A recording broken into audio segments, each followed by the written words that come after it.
And welcome back to our final game of day 5 of our non-binary coded games showcase. For our last game, we have Tailwarden, Riders of the New Day. Red and Q was kind of fun. I like it. It had those hypno-space outlaw, you're kind of digging into people's lives, meets fucking horror. And that's pretty fucking cool. I had fun.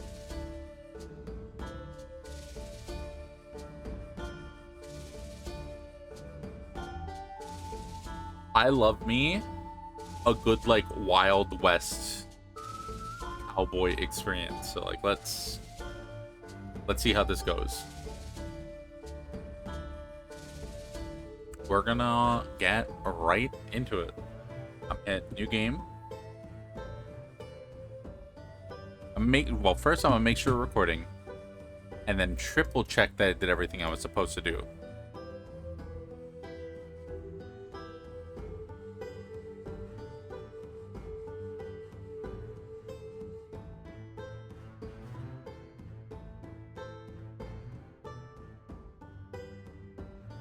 Yep.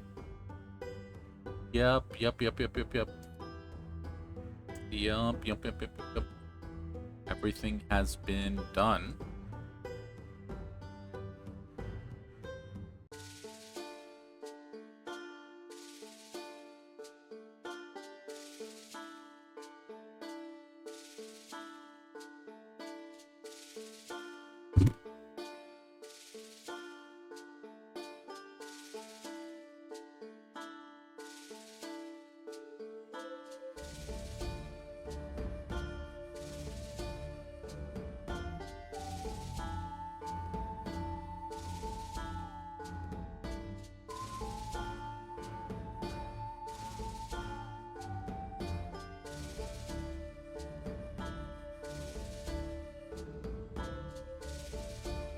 Alright, cool.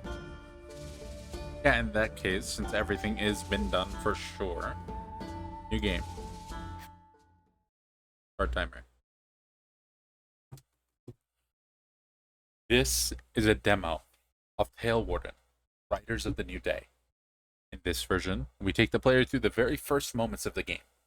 After that, we skip some content to present the campfire mechanic where you can talk to your companions.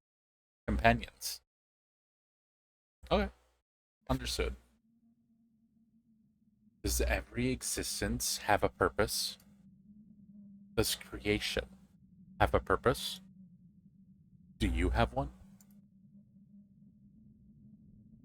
We want to create. We want our story to exist. Will you exist for us, Tailwarden?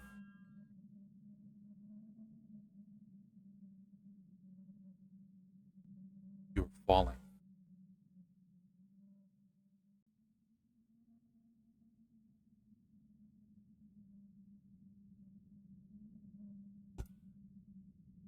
A moment ago, you were in a different place. Alright, we got some sirens in the background.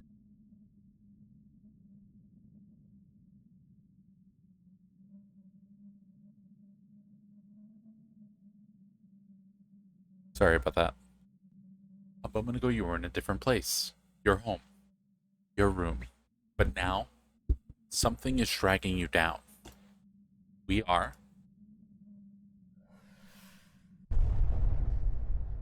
Then there is darkness. We are. Okay. You wake up gasping for air as something floods your mouth. It's cold and dark. There's pain. But when the liquid floods your vision, the need to fight it, some instinct smolders in you. It takes ages, or seconds. You're not sure anymore. You jerk, not to drown, and expect more pain. But when you get up, it's gone. You cautiously survey your surroundings. The fear grips you so tightly, you can only dwell on one thought. What is happening? You look at your reflection distorted by ripples. You remember. Your name is... What about Elsie?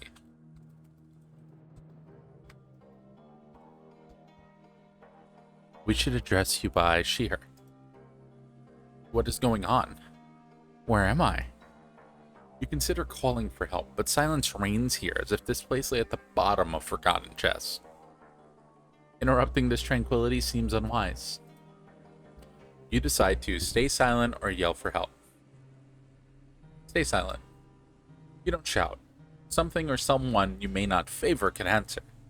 You wait for something to happen. You're not even sure what exactly, but this world is deaf to your presence, for now.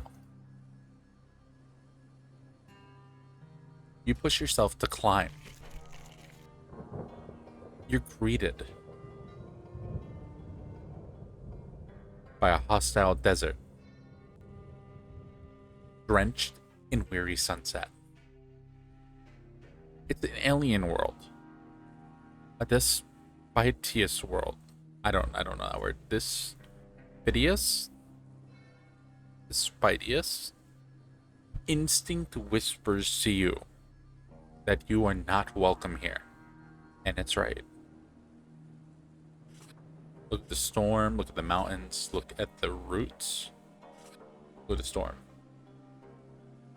A dark band of thunderclouds connects the sand and the sky. They curl up with unnatural grace and speed, forming a confined shape, as if they are sealed in a glass case. The storm seems to be approaching you. You can't tell how far away the mountains are, but you fear you wouldn't reach them until the storm reaches you. Besides, you might not be the only one considering the mountains as shelter. Your last resort would be to hide in a nearby building, without a roof. It is not very tempting. Scaled roots are sticking out from under the sand like the spines of an underwater creatures. Hard and dry, pockmarked like corals.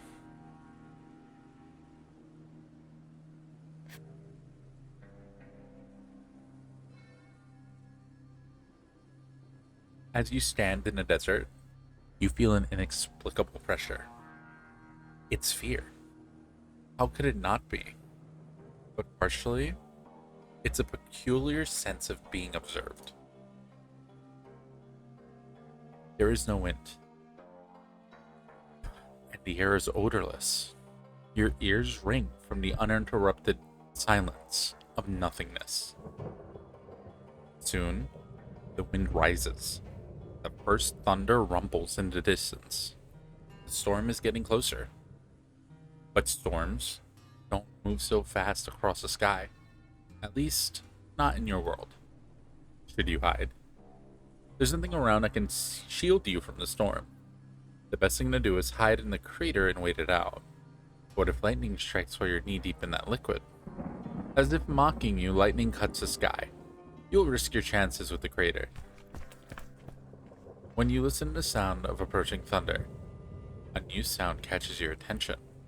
The muffled shouts and the rustles of sand. Something else is coming for you. You twitch as two riders appear on the edge of the crater. Their mounts are barely visible in the cloud of dust. One figure is holding a crossbow, the other is tilting their head and inspecting the bottom of the crater as if looking for something. When they see you, they smile in surprise.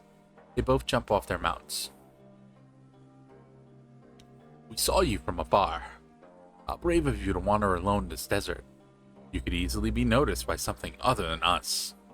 Good thing it was just us. We helped the lost and the new. And you've already drawn the attention of the storm. We'd better hurry now. The rider gives a nod to his companion. They untie something attached to their saddle. They drag it along the sand with one hand, aiming at you with the other. You know what's going on here? Where I am. The rider examines you in silence and he smiles. You're on a planet called Notoria. I am? Where? There'll be time for all your questions soon. You can call me Ghost, and this is Laima. Laima?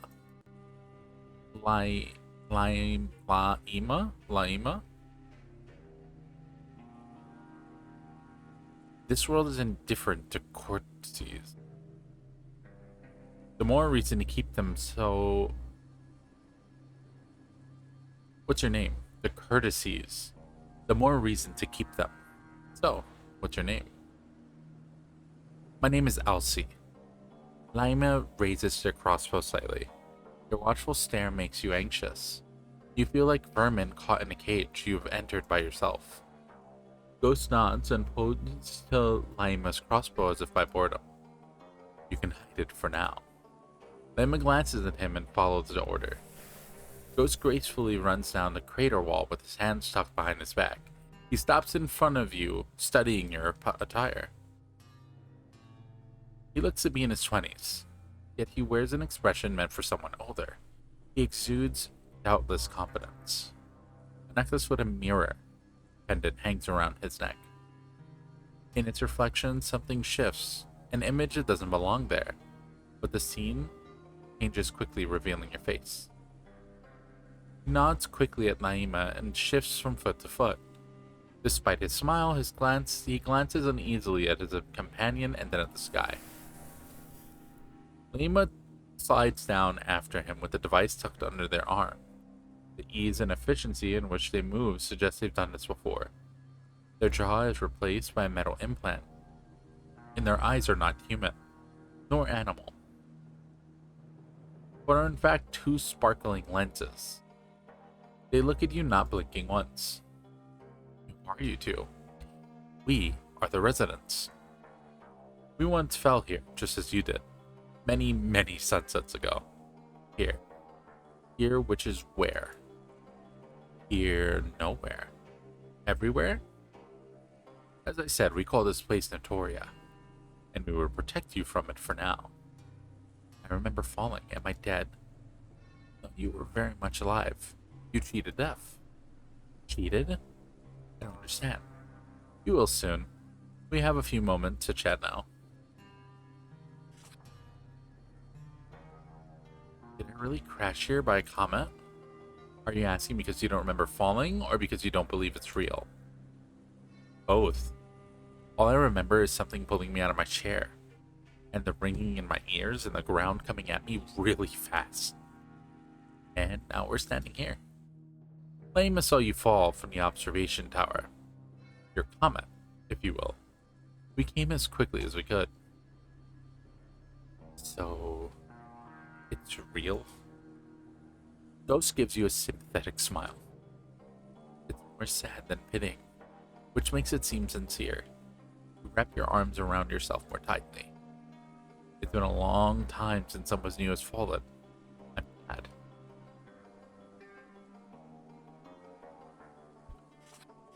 Look at the roots. I saw the roots on the surface too. What are they? Keen eye. They resemble roots, so that's what we call them. However, no one knows what they are or what they grow from. They cover most of Notoria. How come they weren't destroyed by my fall? They look completely intact. Notoria has many secrets. Perhaps you'll have the opportunity to discover them in the near future. Naima gently lowers the device they carry into the liquid. They remove a syringe-like object from it, as its weight causes it to sink to the bottom.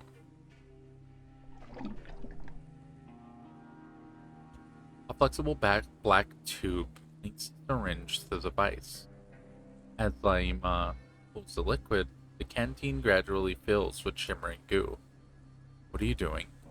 Gathering special resources. Those resources had almost drowned you a moment ago. Now, however, there's no trace of the liquid on your body or clothes, as it had been absorbed immediately. You lean over and dip your hand. The liquid flows down your finger, so it's pristine and thick as honey. What is this thing? Leave it. It won't affect you now. When you lift your fingers, the liquid is completely soaked into your skin. Laima ignores you, and Ghost looks up at the sky. They have no intention of answering you. Canteen's full. Do we have another? No, I don't travel with more than one nowadays. I mean, what for? Shit. If only she hadn't showed up, we could return here later.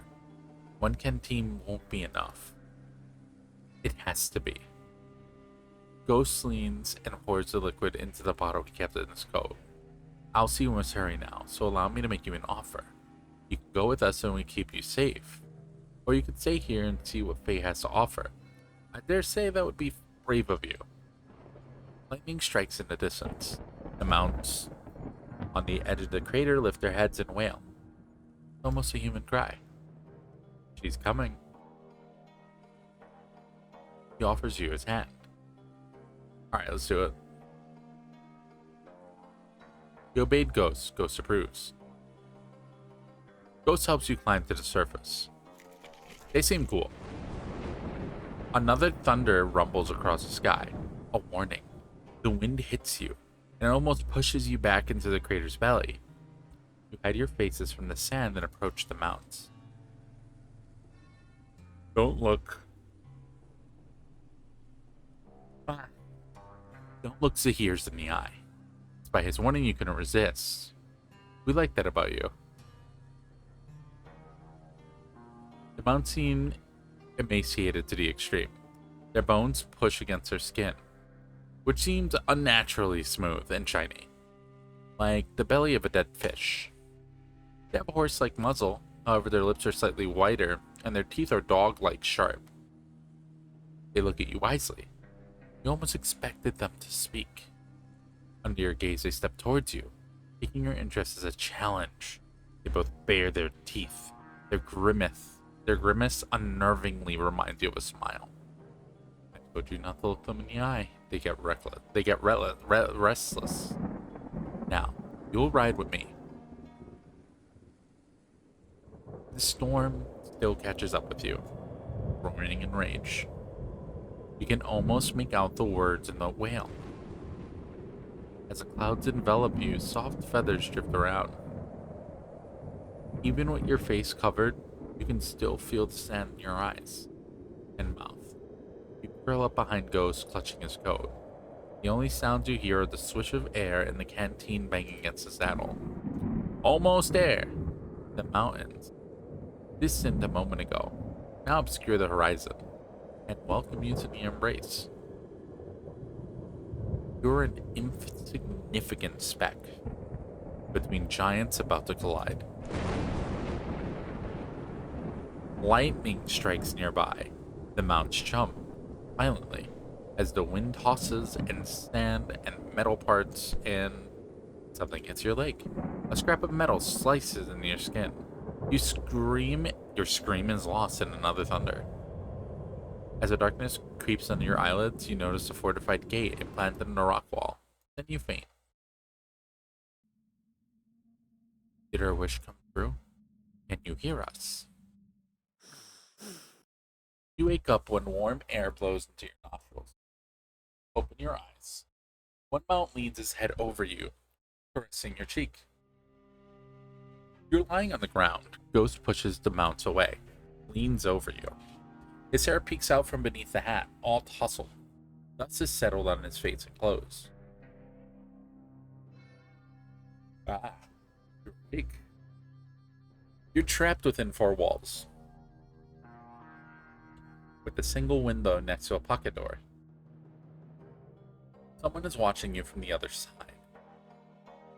Glass. The air here is musty and the smell of metal makes you nauseous.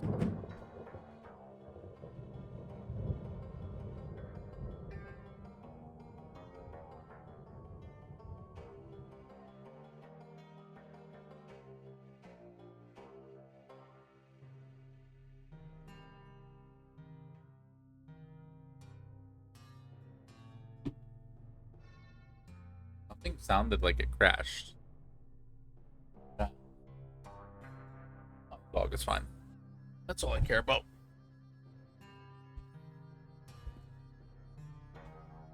Oh, okay. The door behind you shudders. It's not the sound of nearby thunder, but of many fists banging on the metal. Yet the door remains closed, with only the latch trembling with each subsequent strike. It's a storm. She's trying to come inside, but she won't succeed. She'll get bored soon. It sounds like she's... When you try to stand up, a sudden pain pierces your leg. Careful now. You've just fainted. And you haven't even lost that much blood. Does this happen to you often? No. You look down at the spot where it hurts. Your pant leg is cut. The long slit mirrors the one in your skin. Blood stains your pants and seeps into the ground. Please don't panic. Panic! Ah! They don't react. We're on a simplified admission procedure. But, Sheriff, she's still bleeding. Now. Emma's voice is cold and mechanical. They lean over you, and one of their lenses turns red. A focused beam of light runs over your body. DNA scans reveal she's a human. No weapons, no implants. What is the name of your home planet or world? I'm from Earth. Do you have any possessions with you? Why are you asking? It's part of the procedure. Lema ensures that no one who enters the town poses a threat to our people. If you don't cooperate, I'll have to search myself. Even in this state. Fine, I don't have anything with me. How can you contribute to Cradle Town? You only focus on the pain. Feel the sand sticking near your wound. The only response Laima gets from you is a grumble through your teeth. Can you fight? Do you have any powers? Any particular skills?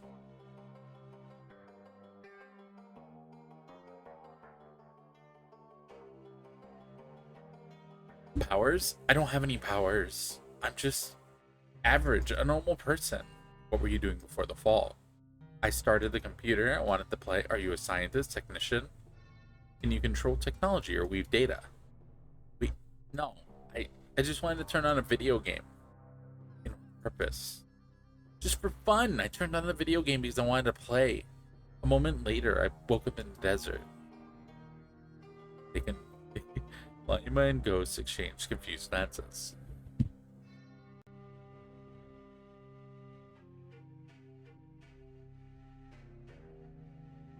Please take me to a doctor. Our healer is busy now. The silence that falls is piercingly cold. Please. Ghost reaches under his coat. He notices a silver badge hooked onto his belt, right next to the holstered revolver. I approve the admission. So soon. But Jacques here has to perform the second test. We will continue the procedure later. Ghost ignores them and hands you a small bottle that he has filled with shimmering liquid back at the crater.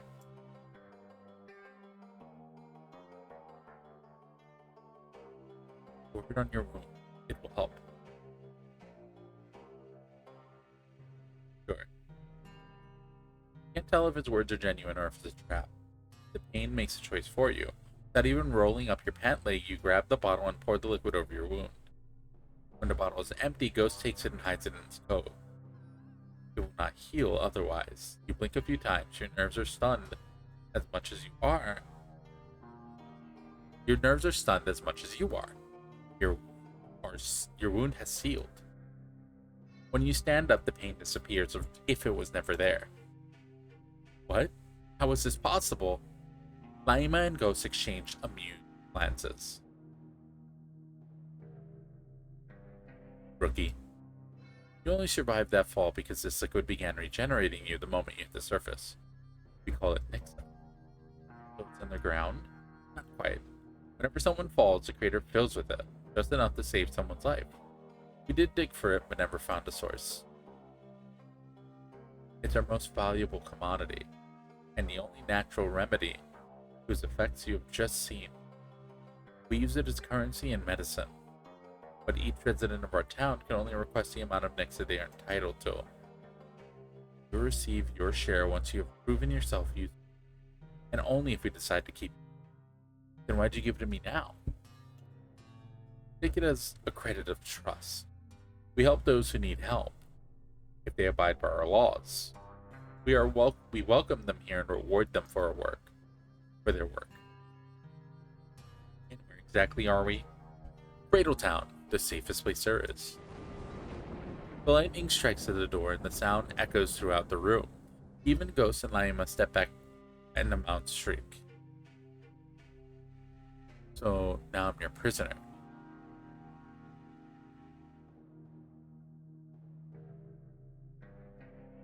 You can leave the town even now, but don't count on us taking you back.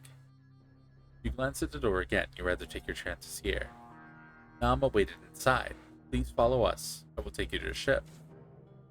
Ship? What about my temporary quarters? What about temporary quarters? I want to keep this one close. Naima grabs Zahir's reins.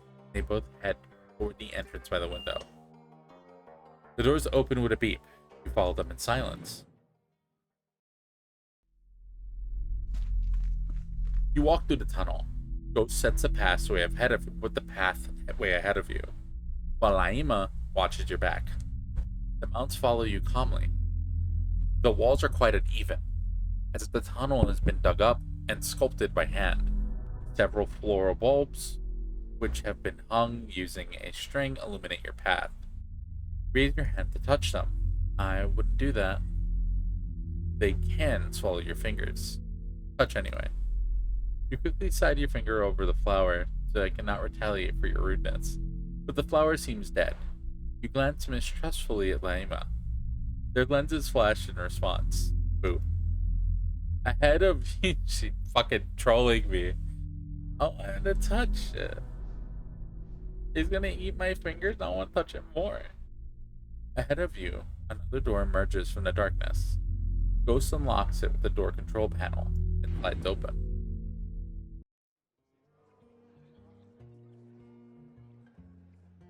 Before you, Cradle Town stands. Cradle stands town.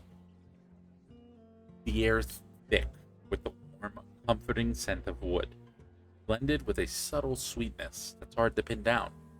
Strings of lamp stretch between buildings, illuminating the townsfolk sitting on their porches.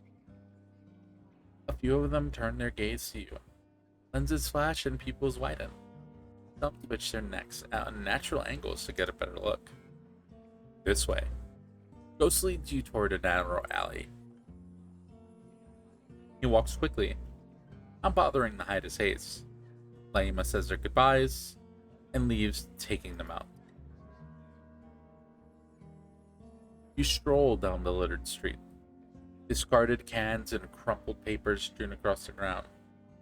The writing on the papers resembles magical runes. You can't decipher it. As you walk by a dimly lit porch, a couple sitting in rocking chairs notice you. One of them is missing a nose, and a small indentation on their face emits a puff of smoke.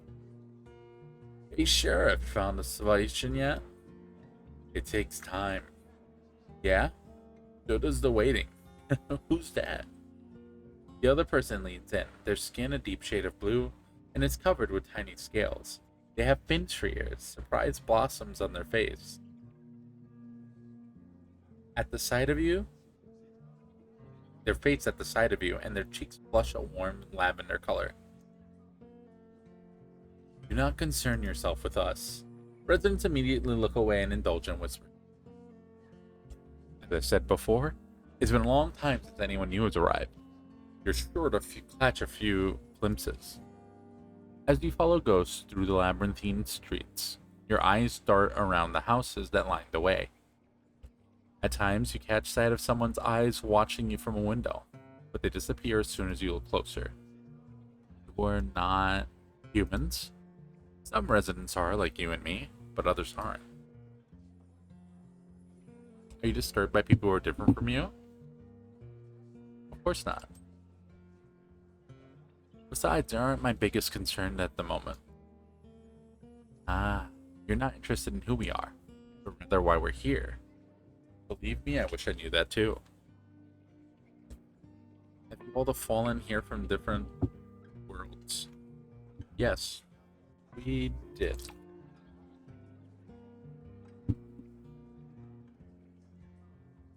Tomorrow, we'll finish the admission procedure. I'll introduce you to townsfolk and show you around. Why not now? Now I have other duties to attend to.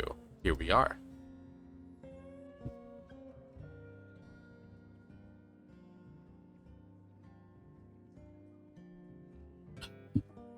You leave the tangle of alleys on the onto the starship. It seems as if the starship collided head-on with the mountain, and while some of its walls have been patched up with metal scraps, the cockpit is completely destroyed. It leans against the wall within a slight curve, unfit for any use other than accommodation. Is it a real starship? Did someone crash it here? How lovely to see someone startled by our town. Yes, the ship fallen here with one of the residents.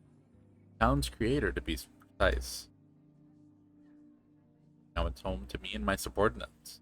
If you ever need to visit a clinic, it's in the building on the right. There's a passageway that runs directly through the ship and leads right to it. So you do have a doctor here, not only Nixa. We have a healer. She treats minor injuries. However, for more severe wounds or sudden injuries like the one on your leg, we turn to Nixa.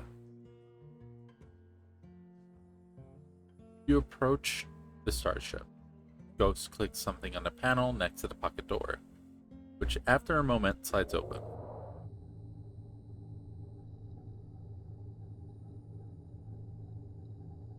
Ghost leads you into a corridor, illuminated by fluorescent lights at the ceiling. He gestures for you to proceed, and as you do so, something flashes at the end of the hall. A mirror on slightly crooked legs with a golden frame. A crack spreads across the mirror like a scar, cutting your reflection in half. Why would anyone put it there? Your cabin is on the right. The sound of accelerated footsteps interrupts him. Someone is running through the corridor towards you. Ghost, it's the woman. Oh no, take me to her. Before running away without any explanation, he reaches under his coat, his hand slightly shaking. I'll meet you in your cabin later. Take my journal. Study town's map. Don't wander anywhere. You run down the corridor and turn left to the clinic. You acquire a journal. The journal tracks mysteries and character information you gather. All items you found. To open the journal, click on the icon in the upper right corner. You are left alone. Fluorescent light buzz quietly above your head, and you stare at your crooked reflection. More and more questions form in your head. Before you fell, you switched on a game you'd played many times. Everything else is a blur. What happened back there? Did someone do this to you? You ponder the faint memory of someone's voice as you were falling. As you stand, a creeping sensation starts to take over once again. You tense up at the feeling of someone staring at you, perceiving you. Maybe it's your reflection. Maybe someone is staring at you from their room. Shiver. With Ghost gone, you can either comply and stay in your cabin or dissipate him and explore Candletown. Here you might learn more about Notoria and its residents. Perhaps even about Ghost himself. If you are able to explore the area, the journal, the map will automatically display. From there you can select a destination you wish to travel to. We wonder what you will discover.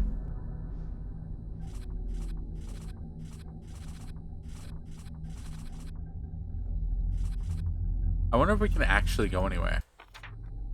You make your way down the corridor. I want to go to the clinic. You make your way down the corridor, your footsteps echoing against the metal floor. It's so incredibly quiet here. It's a different kind of tranquility from the eerie stillness of the desert. Here, the silence is sedated. There, it was perilous. Two plaques hang above the mirror: clinic and warehouse. As you peek into the warehouse, the room is pitch black. You can't see a single shape. As you turn toward the slightly ajar door, which reveals the interior of the... You turn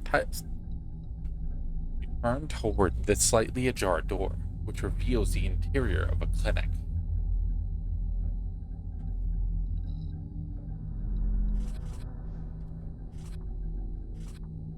Uh-oh.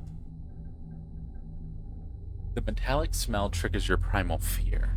You see a thick puddle in the corridor, shining, unmistakable blood. You instinctively step back. Whatever happened here, someone lost lots of blood. Look at the control panel. Red fingerprints stain the control panel. A metallic smell wafts through the entire corridor.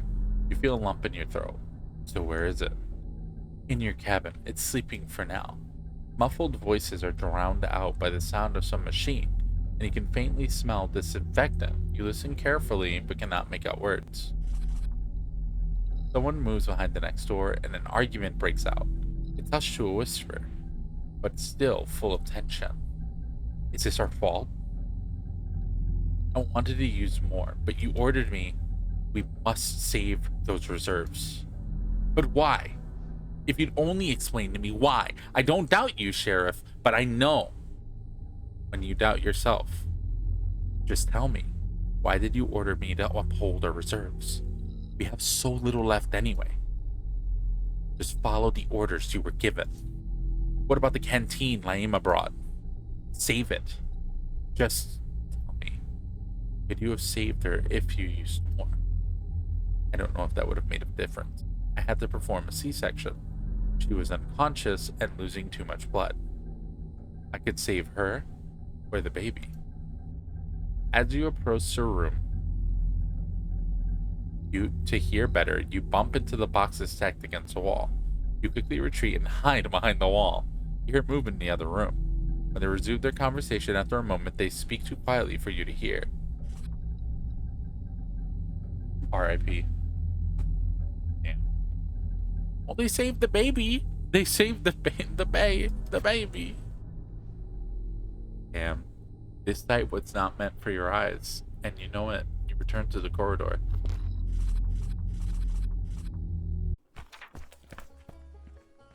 You walk up. Let's go to the market. Now, you walk up to the row of stalls and look at the laid out trinkets. Petite bottles filled with suspicious boiling liquids that promise to alter mood and thoughts. Handmade weapons, jewelry, prosthesis, and implants with coupons redeemable at the nearby mechanic. You pass a food stand. The food looks rather overcooked. It's hard to tell whether what's skewered on wooden sticks was once a root or a rodent. The smell of spices and burnt oil irritates your stomach. Hunger strikes quickly. You hope someone will give you a meal soon. One merchant notices your interest and waves at you. Pretty! A light symbol scars their face in a tree cross-section pattern. They respond favorably to your glance. They pick up a pair of boots and say they're perfect for running away from a stand weaver. Whatever that means. They try to sell them to you enthusiastically. You politely refuse, exclaiming you got nothing in exchange.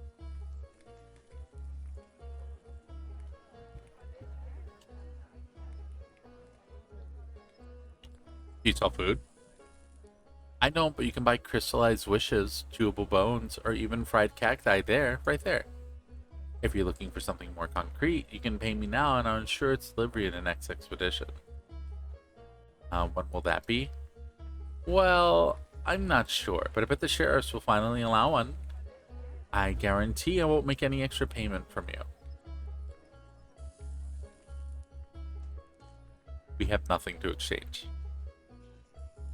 Where do you get your goods? All my goods are from the last expedition. You know the hunters found an abandoned backpack? There was so much stuff in it, these boots included. I'm telling you, you won't find such boots anywhere else. They have been checked by the sheriff, of course. I saw nothing dangerous. Hunters, expeditions? Well, yes. Expeditioners who hunt for goods. How can I pay you? I will accept items of similar value for an exchange, but the value is for me to determine, as my stuff is the most wonderful there is. So what's it going to be? Do you like a pouch of bulb flowers smeared with hairy saliva? It won't heal big wounds, but it's good for small cuts. You have to manage somehow since they cut our Nixer rations, right? Or some jewelry? Everybody likes jewelry here. It's quite pretty. It sure is. I could take that hoodie from you. It doesn't suit you. Nor the color, neither the texture. Trust me. I'll do you a favor by taking it from you. Keep the hoodie. Might need it later. Your loss. Oh, and how about they lean closer to you and add in a whisper? Raw moon fruit? I assure you this delivery is extremely strong.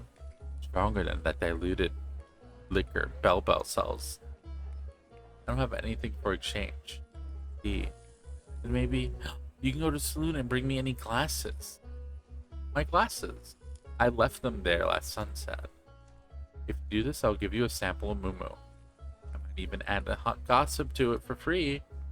Sure, yeah. Splendid. As you turn the leaf, you catch a glimpse of movement in one of the mirrors displayed in the stands. You thought you saw the silhouette of a man, but when you quickly search for a reflection, you see no one. But others see you. Other vendors try to lure you to their stalls when you walk away. You recall Ghost's command to stay in the starship. Despite Ghost's young appearance, he exudes an air of authority that is hard to ignore, and you consider coming back. The feeling that you are breaking some unspecified law haunts you. But maybe exploring the town a little longer won't cause any harm. I don't give a fuck about no laws, dog.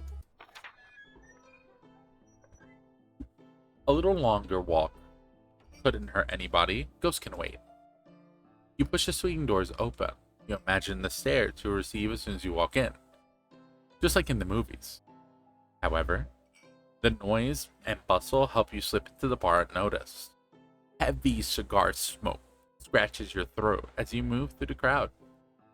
The smell here is not only of smoke, but also of something soapy. Some tables are covered with cards and glasses filled with white, clear liquid that looks like diluted milk. The liquor shelf seems mostly empty. Stop by the bar. Skulls. So many skulls. Large enough to curl up inside or thinner than a thimble. Some have multiple eye sockets. Some have horns and rows of sharp teeth that could cage you easily. You don't want to know what they belong to or why they ended up here. There are even more of them on the wall near the bar. Old-fashioned mirrors, similar to the one you saw in the starship, hang between them.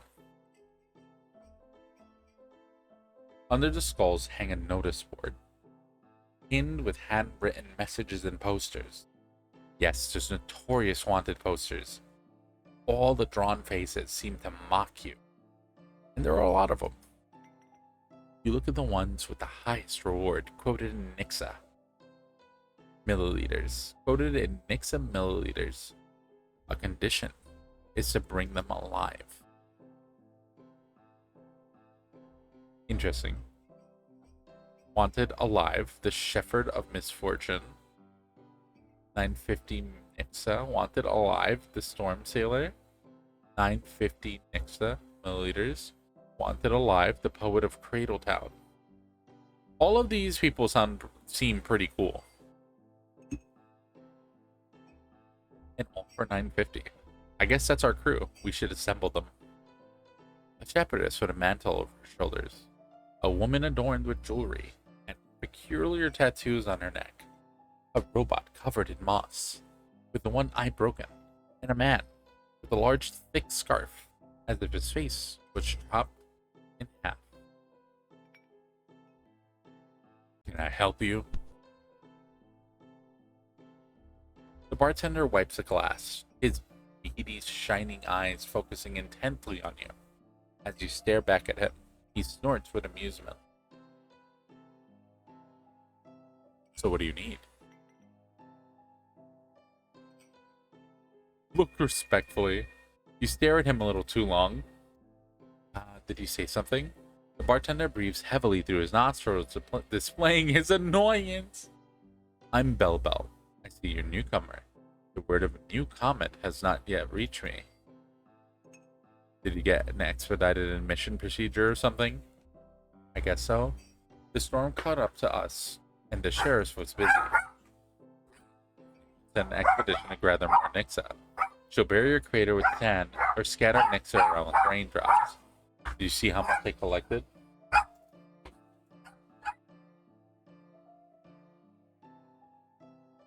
They're popping fireworks right now, and Chi-Chi is pissed.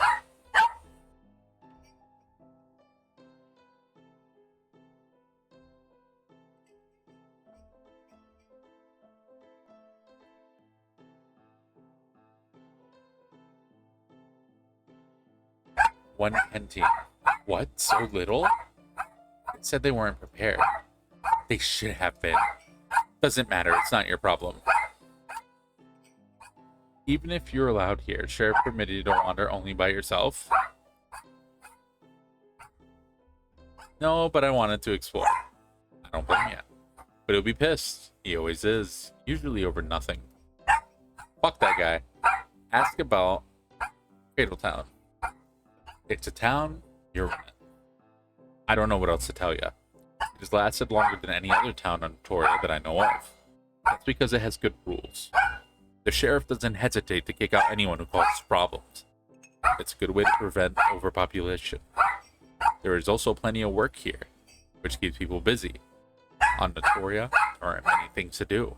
You can either work in a town or commune, or live as a solely vacant, an independent traveler, and be at the mercy of the desert.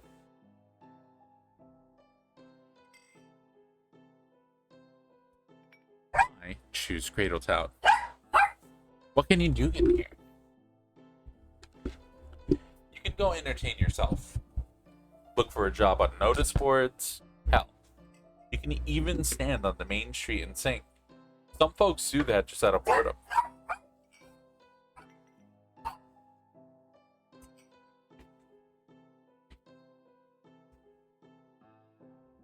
Every resident is either entertaining others or creating something. Every novelty gets an applause. And if Ghost allows you to stay, you can volunteer for expeditions. At least, that was the case until recently. Ghost suspended all expeditions some time ago. Tell me about the skulls. These are trophies brought by hunters from the expeditions. They bring you skulls? No. I harvest skulls from what they bring me. You give the bartender a look of mild horror mixed with disgust. It forces him to elaborate. It's a little hobby of mine. I have a creative soul. I don't see the problem. They look kind of cool. What of the sheriff? What of him? I don't know. Doesn't seem a little young. Everyone thought so too. No one took him seriously. When the founder of Cradle Town announced that he wanted to grant Ghost authority, many opposed the idea by submitting their candidacy. One sunset before the founder made a decision, Ghost revealed the secrets of each candidate. Things no one should have known, which humiliated them in the eyes of everyone.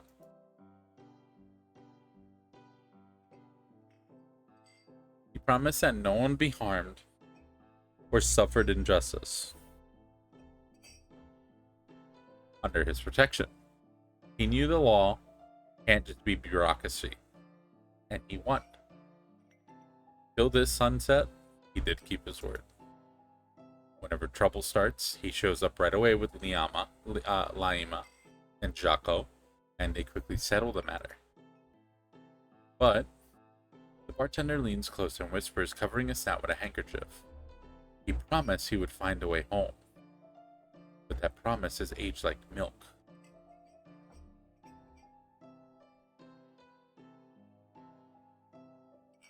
Many believe that he says he's still looking for a way to just badge.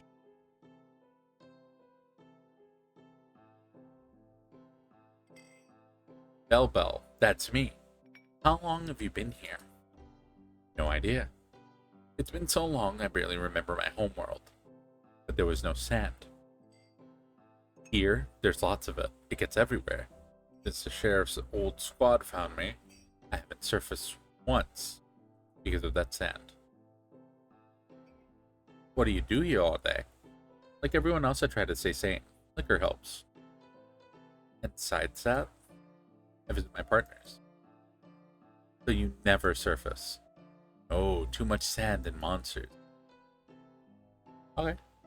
Tell me about the glasses. By the way, the pink-haired merchant wanted their glasses back. Good. I was going to leave my saloon to return them. Here.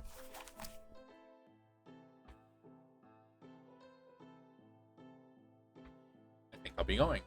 Be careful if you wander around. You're sure to call quite a stir. Everyone saw the sheriff and Laima leave in a hurry. Once they realize you're the reason why, you'll become their biggest attraction. A symbol of hope, even. Hope for what? For change. No one talks about it out loud because Ghost has the means to hear everything, but people whisper about the need for change. And the bartender listens. Recently, Ghost hasn't made any effort to send us back home. In fact, he has become more avoidant since that wanderer arrived in the town. Who was it? He was a Soliva Vagant. Came here to trade. Instead of following the proper procedure, he came to my saloon and caused trouble. That he was kicked out of the village for a crime that he claimed he didn't commit, but it was guilt in his eyes. And Ghost came for him and kicked him out of town. After that, the sheriff started leaving his office less and less than before. Constantly busy and suspended the expeditions. No one knows why. Anyway, I hope you prove to be better than that wanderer. If so, the saloon is open all sunset. All sunset? Yep. Actually, if you're so eager to explore, you can check out the schedule at the Expeditions HQ for me. I want to know if anything's changed. Okay. Thanks, kiddo. The bartender never leaves the saloon. Once again, you get the feeling of being watched. Someone or something was standing right behind your back. Back to the market. You return to the market. The merchant doesn't seem to see you, but when you come closer, they immediately smile. You have them? Give the glasses. Yes. The merchant takes the glasses and wipes them. So, I promised you a gossip, didn't I? They invite you to come closer to their stall. I went to the higher-ups to resubmit the request to demolish the theater. I mean, who needs it anyway? We need more space to expand the market. That's what I said. But they dismissed me, just like that. They told me the sheriff had postponed all requests for another week. Yet he already dismissed me 3 times in the past month. You know my opinion?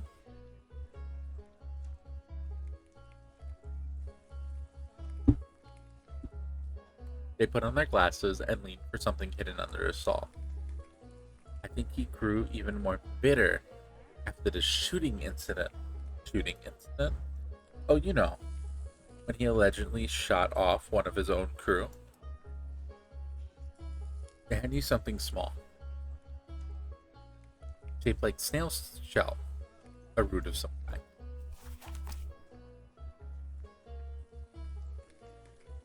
Found a gift. You can view gifts in your journal. You can give them to your companions later on. Don't take a bite. Don't take a bite. You won't eat it. It smells sour and potent like fermented apples. What is this? It's raw moon root. Town's favorite. How come you don't know this? I do. I just forgot. It's edible, right? Well, yes, but you have to cook it first. The merchant squints her eyes and looks at your face for the first time with glasses on. Wait a minute. You're not from around here. You don't want your presence to cause any gossip that reaches Ghost, so you decide to run away. Sorry, I need to go. Main Street.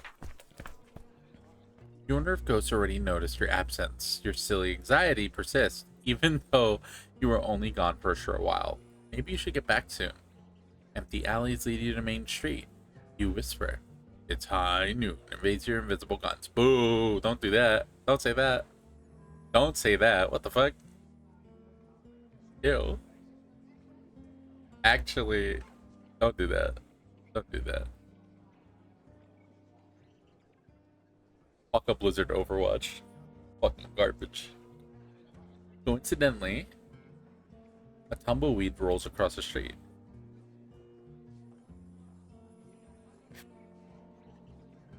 Notices of missing items and job offers are posted on the board. One even announced a request to clear their haunted blood. Another person wanted to organize an evening of poetry. Only 2 people signed up.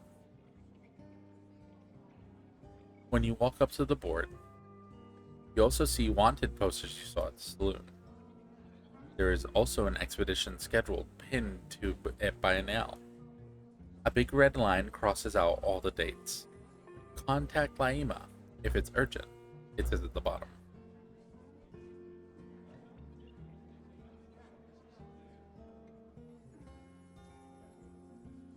Look at the walls. The stone walls are patched with mismatched materials. A kaleidoscope of scraps and metal and wood pieced together haphazardly. The fortified walls hold the town in stranglehold. Beneath the patches, the rock is sharp, and the grooves resemble those on the crater walls carved by your comment. Many of the patches are reinforced by framework, whose legs encircle the town like the rungs of a protective cradle. This place seems safe, looked upon, observed. Look at the buildings. As you glance at the signs in the buildings, had 2 animations, spell undoing, repairing magic. As you stroll, you pass by a large repair shop. You glance inside at the pieces displayed in the front window. They all seem like things of fiction. You find a stable that shelters a small group of Zahirs, tucked away behind the bustling main street. The mounts quietly face the wall as if drawn to something within the zone. The stale scent of dry hay hangs in the air, emphasizing the unsettling absence of food and water in the trough. The Zahirs remain quiet, grazing in one direction only.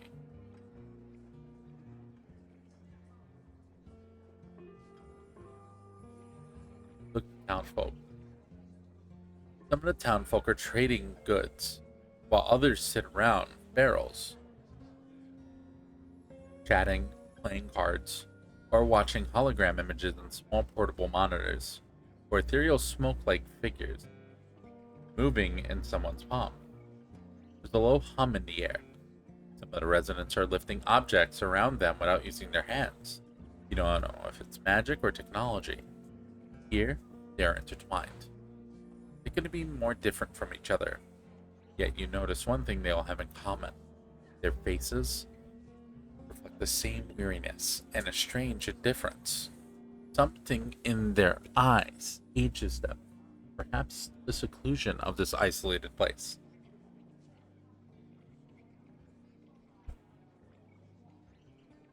Most of them wear cowboy hats. Newcomer? It's been so long. Another human? Time to leave. People's interest grows with repeated rumor of your presence, but no one welcomes you directly. You walk away to avoid their stares, and you go to your cabin. We're gonna go to our cabin. We can't go to the expedition's place. Are you sure? Going to the cabin will end your first sunset. Yeah. You find your cabin ready to rest. The door opens. The door next to you opens slightly. Something stirs in the darkness. It mumbles. You freeze and listen. A clap. Then a sharp snap as if something's being ripped apart. You open the door to your cabin. You completed the first half of Act 1. After the events in Act 1, you'll be sent to the surface to find the notorious Raiders of the Night. They'll be your companions throughout the game. Now I'll introduce the campfire, a major mechanic that begins in Act 2. For this demo, conversations have been shortened. Hover over the character you want to talk to. You can talk to all of them or skip the campfire altogether by clicking the fire.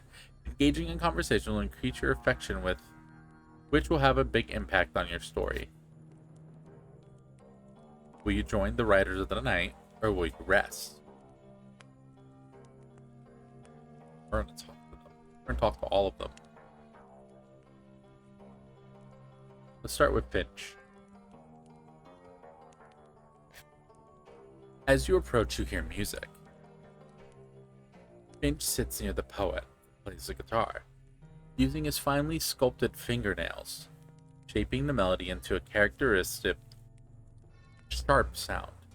One string is broken and curled up like a serpent.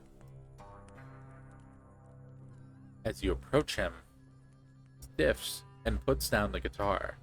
When he gets up, he stumbles over it. You wouldn't think the statue could reflect embarrassment in such detail. Finch tilts his head so that his hair covers his face and sinks into his poncho. I would like to talk to you. Finch nods bashfully and pulls out his notebook. Before approaching you, he caresses the poet's shoulder as if to say goodbye. Finch hands you his notebook gently. He adjusts his hair, appearing as if all he wanted was to disappear behind his hood. Oh. Can you tell me something about yourself? He asks. Ask about his notebook. How does your notebook work? The words appear on the page at a leisurely pace, arranged in a connected sequence. These words are my thoughts. The notebook has been bewitched by a certain spellcaster. Scroll speller. Sorry, you probably don't know who a scroll speller is. Well, it's not very interesting anyway. All your thoughts go here. Oh no, that would be quite embarrassing. Only what I want appears here. And that's it. His music. What about my music? You don't like it? I can stop playing at campfires if it bothers you. It's not that. I just want to know what it means to you. Oh. I just used it to way less. I found this guitar on the surface once and it became my voice. When people see me, they assume I'm tough and cold. I'm not. I'm delicate. And through music, I can express it. And when I first played for Cradletown's folk, I felt what others saw. I felt that others saw my nature. Saw real me behind this rock. What was it? The song you played? It was a simple love song I remember from my past. Can you play it now? Now? For you? No, I don't know you. And I can't play it now anyway. Shame, but I really like when you play what you play by the fire. Ever heard of indie rock? I don't think so. No, it's a type of music. Just seems so you. I think you'd like the song about taking someone to church. A church? I don't... Maybe I can hum something for you and you could play it. For me? The pages in a notebook rumble. You read no thank you. LOL. Tell me about the things you do for fun. What do you like to do besides playing music? Nothing, really. Music has always been enough for me. Without it, I'm just a stone. If I could express my feelings through music, if I couldn't express my feelings through music, they might as well not exist. The thought of a life without music frightens me. I know others share this feeling. Una, for example, kept her drawings tucked away because she was worried about how others would perceive them. She felt that creating her art was a waste of time, if others saw no value in it. I used to be afraid of what others thought of my art, too, but I've come to realize it gives them power and control over my creation. Playing even just 3 notes is an act of creation, and that already holds value. As long as I can play, I have value too. Finch hands you his notebook gently. He adjusts his hair, appearing as if all he wanted was to disappear beneath its hood.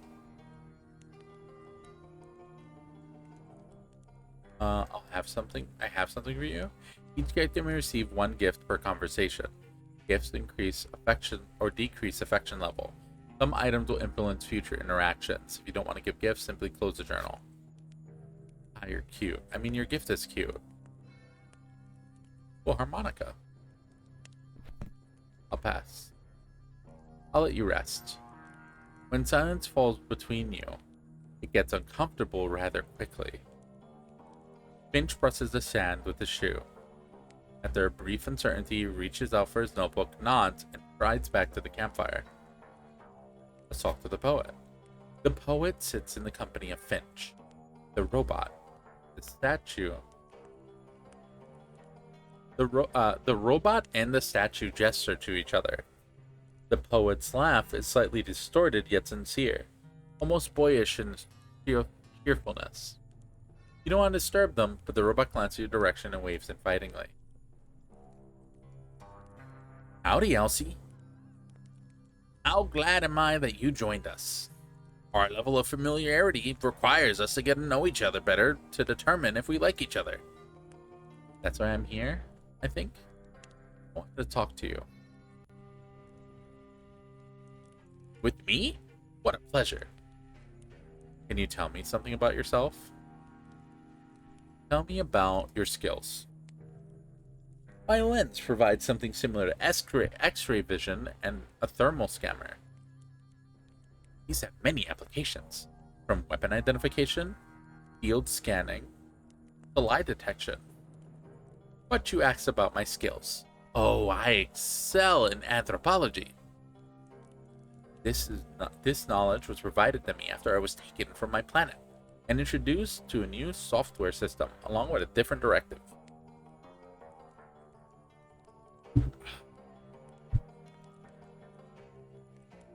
When I fell here, my disc was damaged, and now my past is a bit blurry.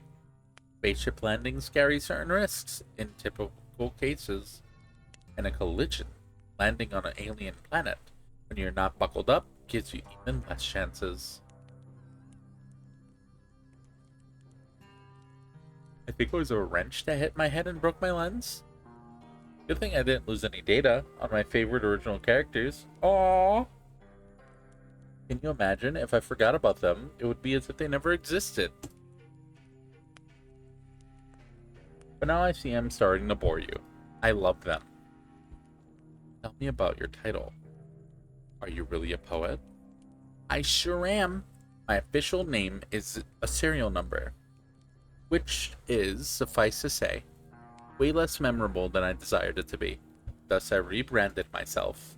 I am the poet, the sole poet of Victoria, and to my knowledge, I'm the only robotic poet within my home solar system.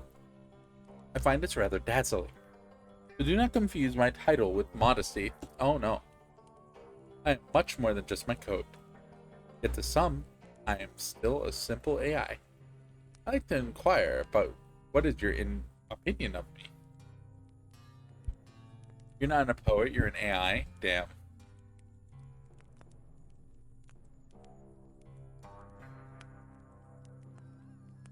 I don't want to be mean to my fucking friend. To my new fucking friend, my fucking companion. You're not planning to rebel. I'm amazed by you. The AI was just getting started. You're far different from the AIs I know. Liberated, perhaps? I've heard that a couple of times. I take it as a compliment for the one who gave me the software that changed my private directive. Now I can create my own art, not just admire it from a database stored on my disk.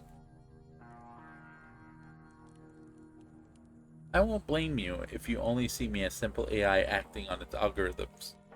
Likewise, I see you as a cluster of cells. But perhaps in times we will see more in each other than our original purpose. Tell me the world you're from. I do only possess few memories saved on my disk. But here it is. I come from a livestock farm planet inhabited by mostly cattle and robotic laborers. The only guests on our farm are occasional clueless Air Force's supplies.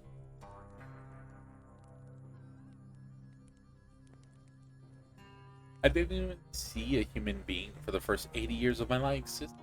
It was lonely until all changed. But let's leave this story for another time. The poet does not want to talk about this now. Do we have another thing? I have something. Elsie, you're so kind, show me.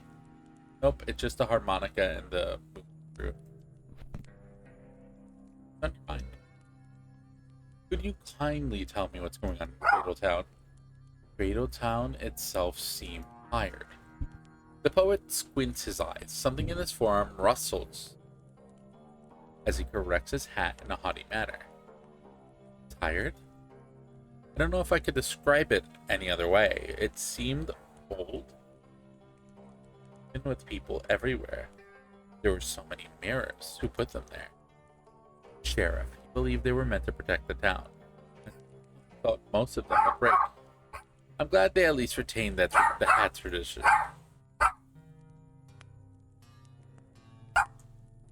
With me? What a pleasure. I'll let you rest. Something clatters inside the poet. It rattles like a faulty turbine. And you both look at the hole in its belly. Ah, you haven't met the most important member of our crew yet. The poet extends his hand.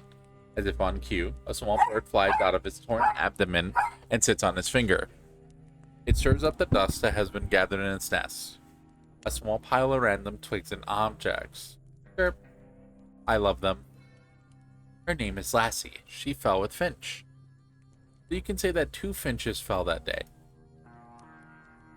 We are raising her together. Lassie jumps up and looks around. When she understands she has been called in vain, she jumps back into her refuge. Aww. Aww. Thank you for the discourse. Should you need my help, I'll be here.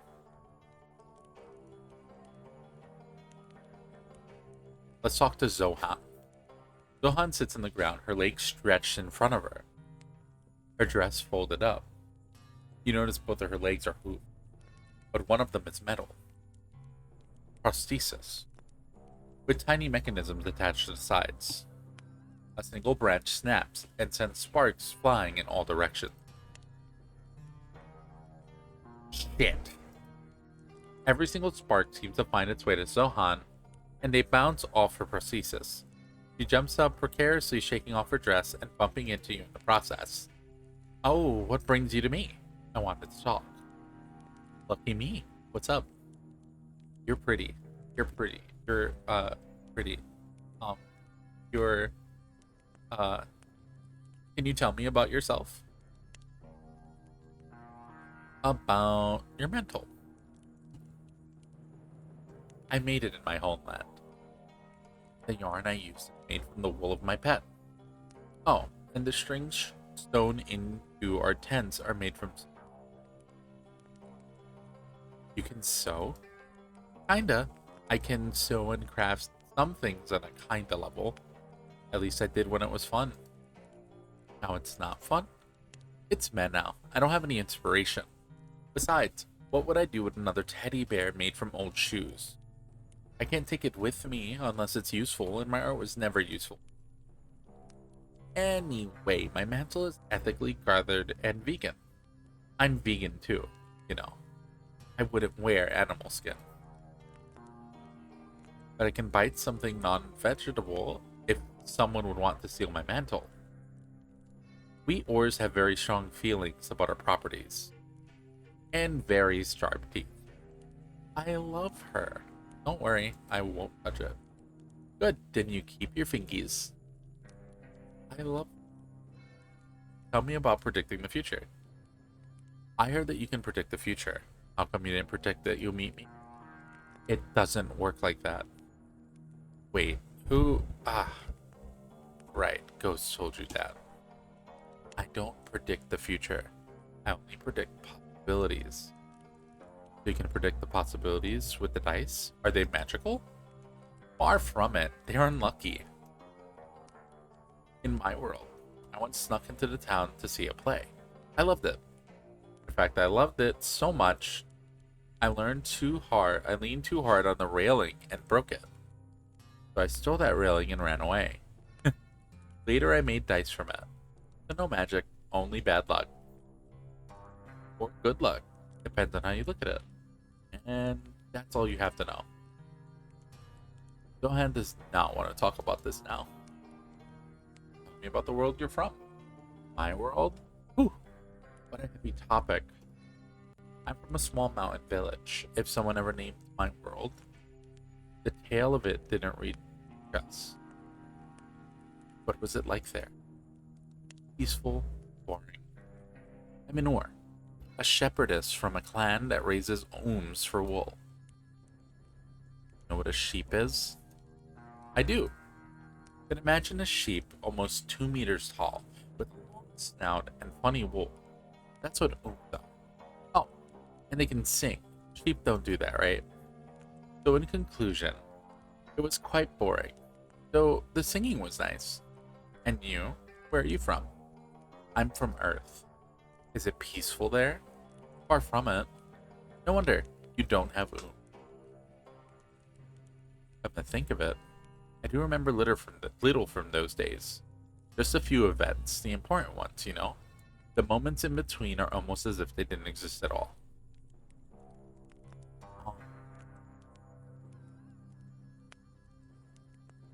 We slayed this conversation. Welcome to the herd. I like these characters. Daedra sits before their tent, Dohan and the poet in front of them keeping their distance. Don't worry, kiddo, it's nothing. Of course, it's just a book. After all, books happen to get torn apart all the time. And just that, this particular one was important. Very important. And what happened? The poet found Daedra and his and Finch's tent. They were tearing pages out of his book. And I say nothing happened. The kid just ripped out a few pages and ate them. Oh yes, they do that sometimes. Is that book important? Oh, no, it's ancient history. Come on, Mr. Poet. We'll write a poem with a twig in the sand, and you'll feel much better. When they leave, Daedra passes the ground right next to them and waits for you to sit. While they are looking ahead at the campfire, your other pair of irises pointed at you. Dead, forgotten. What are you talking about? The writers? What do you think of them? Remorse, desperation, ennui, longing. Are you talking about someone specific? What do you think about me? No. Paper. I don't have any paper right now. Paper. Great. I don't have paper. Tell me about Notoria. Very old. Kept satisfied. But more hungry now. Why? The planet's hungry? Partially. It tries. It fails. Dries out. Everyone tried, but failed. They dry out too. Can you explain it more? Try to use simple words for me. Daedra wrinkles her forehead and begins to wriggle. I want to explain. I want you to understand. Her eyes shift, the jaw twitches. Daedra, I'm sorry, I won't nag you again, okay? Need paper now. I don't have paper. Sorry. And let's talk to Battis. Battis takes a drag from her cigar, playing with her lighter, gazing at the smoke. She stirs it lazily with her cigar.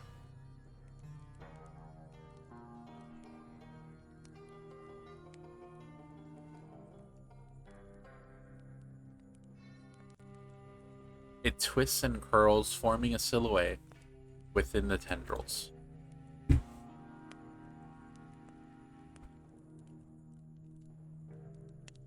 Though she seems to be in her mid-20s, the weight of passing days has left a visible mark of exhaustion in her eyes. A faint grimace that frequently appears at the corners of her mouth suggests a deep weariness, which she seems accustomed. Still, her eyes dart around sharply, constantly searching, constantly watchful. Battis extinguishes her cigar against the sole of her shoe and stands in front of you. Whatever is that you want. I'd like to talk to you. Can you tell me something about yourself? Ask about her tattoos. They are not tattoos. These are marks left by greedy hands. If you look closely, you'll notice the lines of fingers, see? Haunting, aren't they? I wanted to see you. Maybe someday I'll tell you more if I like you.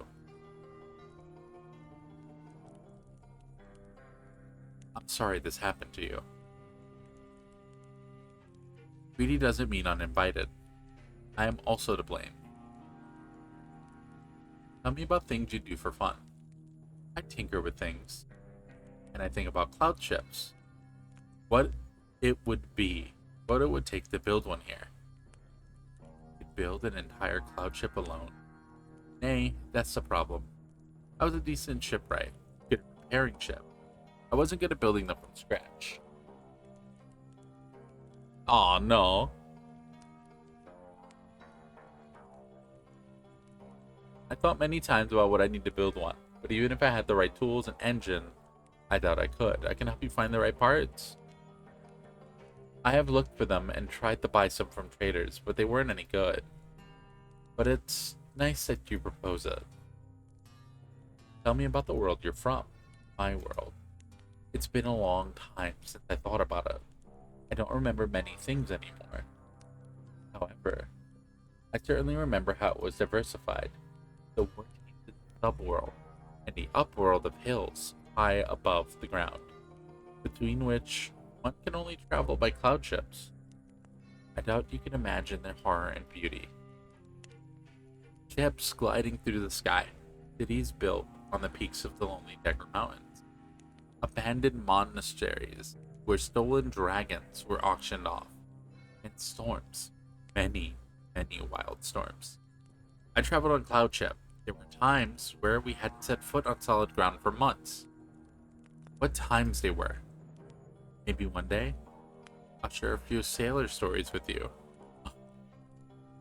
Oh, we're gonna wishlist a game just for that. Those sailor stories. They're pretty. Vatus nods goodbye to you. And end the campfire. As each of your companions slowly makes your way to their tents, Vatus keeps a vigilant lookout. You take a moment to sit in the log and gaze at the sunset. You return to your tent. A few minutes after you lie down, the mirror ghost gave you before you left Town buzzes in your pocket. Will you enter? You pulled the mirror from your pocket. There, your reflection in the mirror, soon it blurs to reveal Ghost standing in the starship corridor. Good sunset, Alcy. It's been a while since we talked in Town, but I want to ask, what do you think of our town?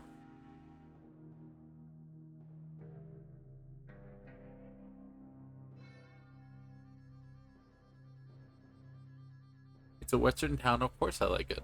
I wasn't in the town, so I can't tell. It was the founder of Town who chose the style, hoping that everyone who visited would be tempted to explore it, even when clearly asked not to.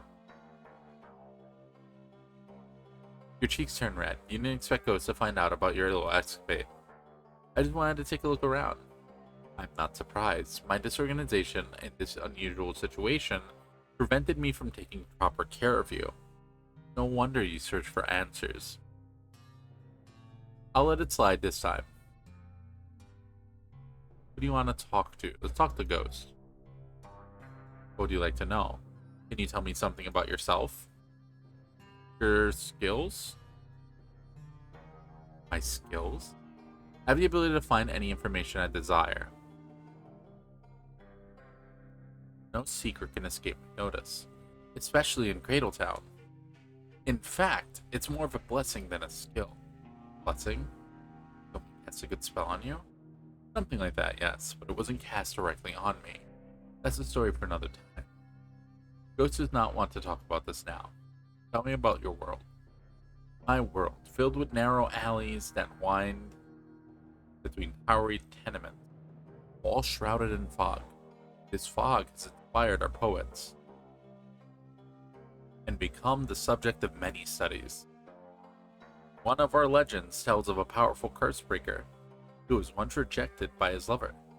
In despair, He wished that she would never see the sun again. His curse allegedly came true, and an eternal fog descended upon my homeland. Not even the strongest curse breakers could lift it. As a result, my people only knew of the warmth of the sun through the history books. The harsh world. Our laws didn't allow for exceptions. They were strict and unforgiving. I used to hate it when I was younger, but now I understand it more. My people could curse anyone. All we needed were the right words and strong will. And now I see that the penalties must be strict enough to keep such a society in line. What about blessings? Oh, they happen, yes, but rarely. Often people genuinely wish good things for others with pure intentions. I must return there. Why? It sounds dreadful. That's what it was like, but it was mine. I left something important there. I plan to return for it. What about your necklace? What's that about? I think I saw an odd reflection in that pendant earlier. Is it magical? The mirror. You will find many of them in Cradle Town. Do they mean something? Not really. According to one legend, mirrors attract protective gaze. But in reality, they simply enlarge space. The pendant is a keepsake from my homeworld. My sister had a matching one. It was a gift from our father's family. It brings back memories of home. And are those good memories? Some of them are, yeah. Ghost delicately picks up his pendant and turns it in his fingers. It reflects only his face. Ask about Notoria. Most of Notoria's landscape is pretty much the same. Rugged mountains, vast desert. Constant downpours in the east have turned the desert into a deadly deceptive swamp. If you travel far enough north, you'll reach the burning sea. The south, however, is plagued by sandstorms and warped gravity. But you're traveling west, so that's the area that will interest you the most. The west is our trading ground. The largest settlements are located there, and many of them have established trade agreements with us. The rooted mountain range lies further west. It stretches for miles and forms a border that we rarely cross. A bypassing. It would take several weeks. As bypassing it would take several weeks. The only way through the mountains is the Boogeyman's Pass. Why such a name? Many Solivarians who ventured there disappeared without a trace. Something dwells there that we know of from travelers' stories, but their descriptions are misleading, hence the name. Beyond the mountains lies more desert. What a surprise. Our people don't risk traveling there, as we have no interest in these parts. I hope you never have to travel through there. Alright, I'll let you rest, as you wish. Talk to Puna. Very well. The reflection in the mirror blurs. It's your face in the mirror, then it buzzes again, and instead of a ghost, the mirror reflects Puna. What happened? Nothing, I just wanted to talk. To talk on my break. Yeah. Did I interrupt something? I was just drawing. I mean, sleeping. Just sleeping. He throws the sketchbook away so you see it. Can you tell me something about yourself? Tell me about your profession. I'm the sheriff's deputy and a healer. Extremely boring. Good thing that the need for healing was minimal recently. I couldn't handle dealing with people any more than I already do. Did you change your profession? I never really thought about it. In my world, changing careers was nearly impossible. Here, it's common. Yet somehow I can't imagine myself doing anything else. Old trees can't wander the forest. I bet you could change careers if you wanted to. What do you like to do? I enjoyed traveling with the old crew to the surface, seeking out Solivarians to make deals with, gathering resources, sleeping under the sky chasing mysteries, but those days are gone. Now I belong to the clinic and sheriff's office. Dealing with other people's drama was part of my routine. It's nice to talk about it. What about your skills? I heal quickly. I can also heal other people's wounds. That means I regenerate tissue at will. Really? Yep. I'm no professional medic. There's some lives I can't save, especially when people have lost too much blood or when their vital organs are beyond repair. I'm not a sculptor either. I can't simply create a missing organ from scratch. A wound or a cut is different. Same with a missing finger. It's much simpler to recreate. Some injuries are too severe for me to heal, and if someone isn't entitled to take Nixa, I can help them. In other cases, I supervise the use of Nixa and monitor how it regenerates folks to ensure there are no side effects. If you cut it yourself right now, I could probably heal the wound. However, your skin would have ended up looking like tree bark. Tell me about the world you're from. I also wanted to ask everyone this when I fell for air, but I was too embarrassed. Anyway, I come from a world called Torka, home only to forests and my people. Perhaps that's where our belief that we come from trees originated. You come from trees? That's what our faith preaches. Trees are quiet, constant, and unchanging. They can't travel. We believe that the mother forest altered some of their children. Thus, creatures with limbs instead of roots emerged from trees, ones that could travel. That's so boring, I know. I was gonna say cool. Oh, if you had spent your whole life being compared to an oak tree as the ideal of beauty, you wouldn't be so amazed. Ask about her and Ghost. What about us? You seem so devoted. Are you friends or is it just your job? He's my sheriff. He's never let me down or belittled me. He treats each of us with respect, albeit with a certain reserve. That's enough to earn my loyalty. So you're not friends. We share the few adventures. We know each other's weaknesses. But we don't have companion bracelets, and I don't know his favorite color. No, I actually do know it. It's black, of course. And that's it?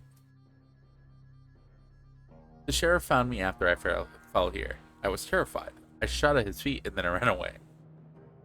Later, I joined some outlaws. He and his old crew were nearby and recruited me. The sheriff was willing to trust me again. That was silly of him, but he was young at the time. I've never forgotten that. My gratitude is rooted within me. I don't think I betrayed a secret to you now. Don't think I betrayed a secret to you now. The writers told everyone about it. Elsie, I don't think you would get as far as you have. I didn't think you would get as far as you have. You're doing a good job. Take care. I'll go get the sheriff. Don't talk to anyone. I'm gonna get some rest. Good night, then. The image in the mirror fades away, reflecting your tired face. You finally fall asleep, likely from exhaustion. Darkness of your dreams feel distinct. It's charged with a sense of eager expectation, and you detect a faint sound. Please hurry, Talewarden. I can't until 2027, because that was the end of the demo. Thank you for playing the demo version of Talewarden Riders of a New Day. We hope the story has intrigued you. It's yours after all. The full game will feature many secrets, a complete journal, 30 plus characters to meet, and 30 plus explorable exploration. If you'd like to support us on this journey, please consider giving us feedback by taking a survey or wishlisting on Steam. See you there, Talewarden. Yep, the game is slated for release according to the Steam page in Q2 2027. I'm interested. I like westerny-ish stories, and I'm kind of interested in this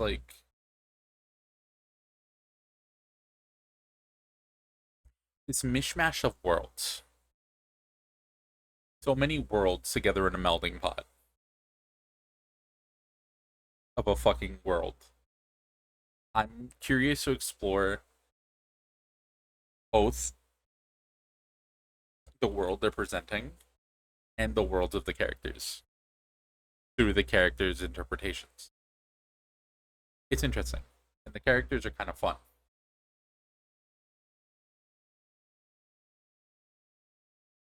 But that marks the end of day 5. Thank you for watching the final game on our list for today. That was fun. I am gonna find someone to read out to. I need to use the restroom. I think I'm gonna use the restroom and then be right back to find someone. I think I see. Okay, if they're still alive. Oh, you know what? We're gonna raid outright. You know what? No. I do want to be there when I raid. No, they're raiding! Fuck, they're raiding actually. Damn. I'm gonna have to find someone else. That's okay.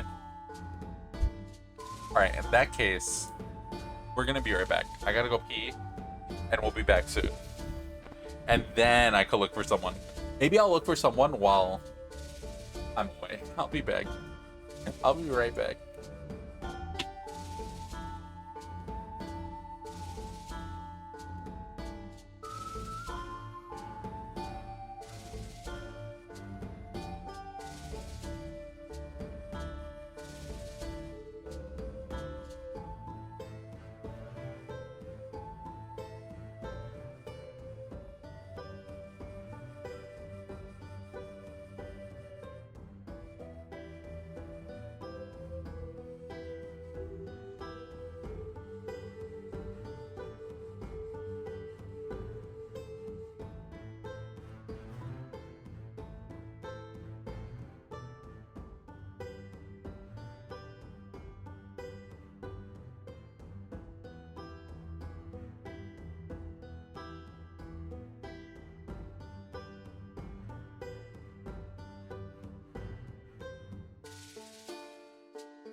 Alright.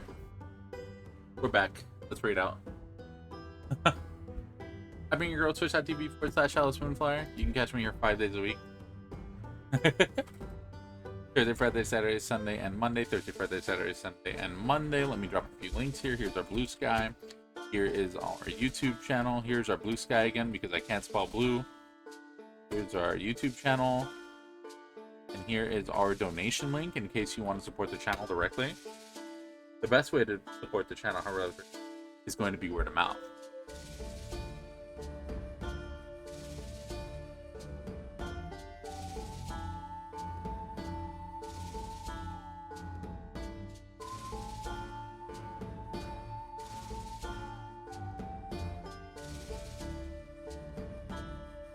Alright. Who are we rating? That streak ended. Go raid. Frosty Mancer is playing I'm Making a Monster.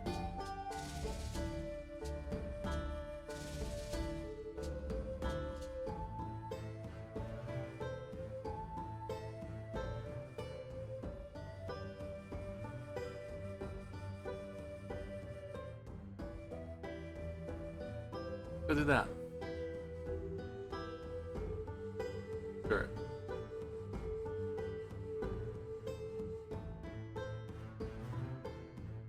Please follow the puppy dog in copy pasting our raid message. /raid.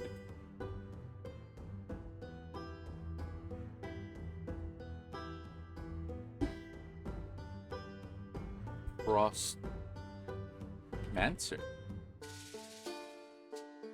Alright. I'll catch y'all. I'm not. I guarantee you we're about to fucking raid in. It's gonna be the same thing as last night. That's gonna be so funny. Where they're like, we gotta go actually. Alright. It is late.